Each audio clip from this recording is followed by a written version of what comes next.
संगवारी हो, हमला जिसे आज तक माया दुलार आशीर्वाद देवत हो, उसने हमारे गीत संगीत ला और लक्की स्टूडियो यूट्यूब चैनल ला आपला लाइक करना है, शेयर करना है और सब्सक्राइब करना है और जन जन तक बगराना है। Lucky studio YouTube channel.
पाखी पसार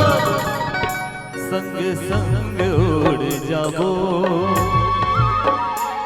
ले ले हो किरिया संग संग उड़ जाबो ले ले हो किरिया संग संग उड़ जाबो।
सूरज लुकाए चुंदी छरियाए गोरी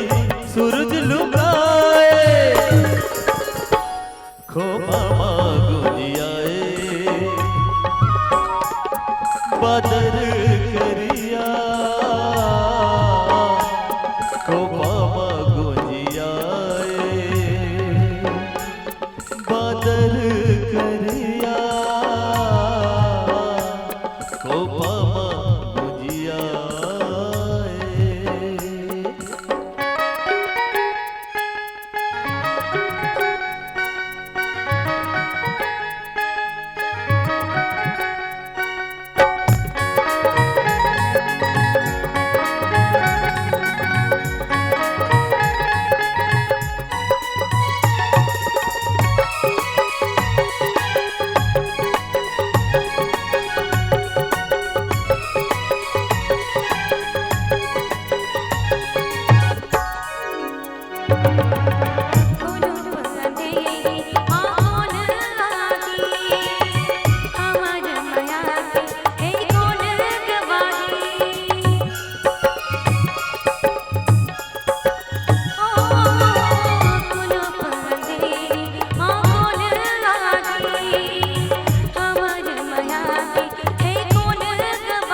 चंदैनी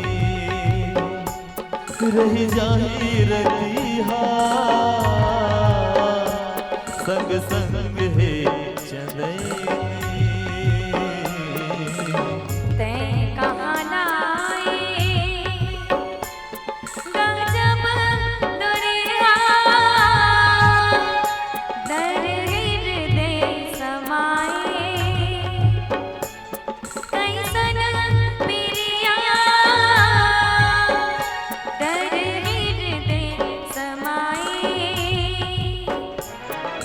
पंछी आकाश के और झुलुका पंछी आकाश के पाखी पसा संग संग उड़ी जाबो ले ले हो